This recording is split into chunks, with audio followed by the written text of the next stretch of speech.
So another topic that is like very sensitive, but it's not talked about as much, is casual relationships that exist in this nice age group that we're in. So yeah, I'm just going to say good things about us.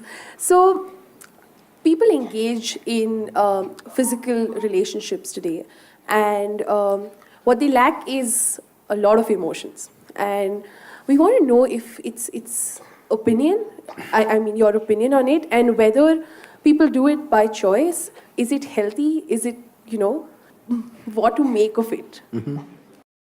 Can I tell you a joke? Yes, please.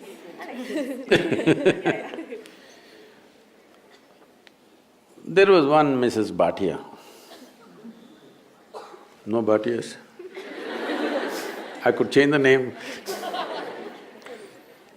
There was one Mrs. Bhatia who was having her 50th wedding anniversary. They had a wedding anniversary, and the next day she filed for divorce. The judge saw the divorce petition. He was also a good family friend. So he called her and he said, "Why you want to divorce your husband? He's such a sweet little thing. Why do you want to divorce him? On what grounds you want to divorce him?" She said, "He's not been faithful to me. He's been cheating me." How do you come to this conclusion? Just yesterday you had your 50th wedding anniversary, you were fine yesterday, how do you conclude this? I got little nostalgic and started flipping through the photo album. Then I saw none of my 5 children resemble him.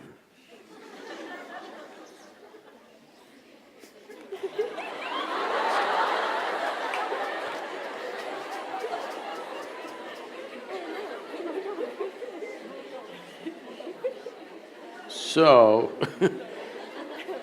right now, do you remember how your great-great-great-great-great-grandmother 10 generations ago looked like?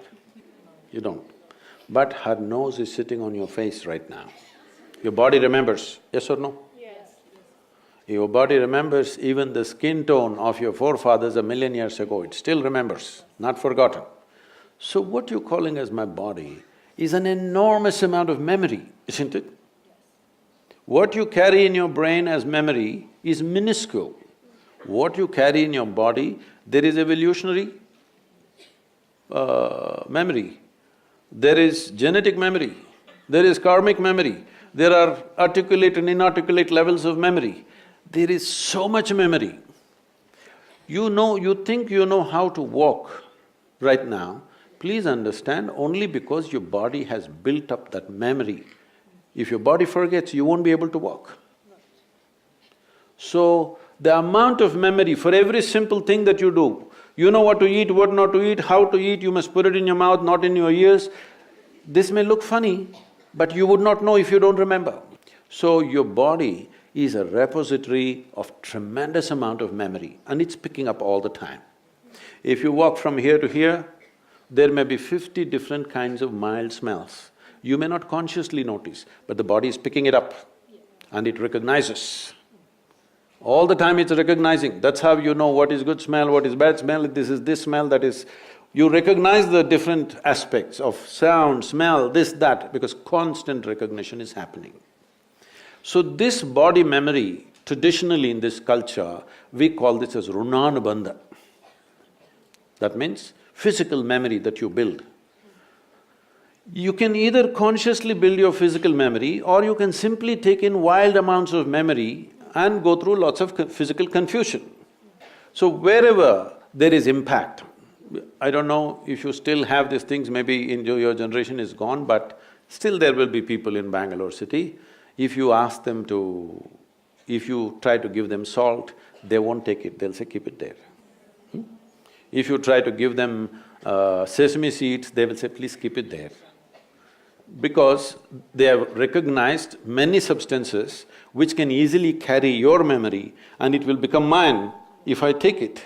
So I don't want to take in memory. This is the reason why generally in this culture, touching each other, shaking hands, these things are avoided. We touch our own two hands and do namaskaram because we don't want to go on picking up memory. Because if I as much as touch this memory, it remembers. You try this with 4 of your friends, you touch their hands.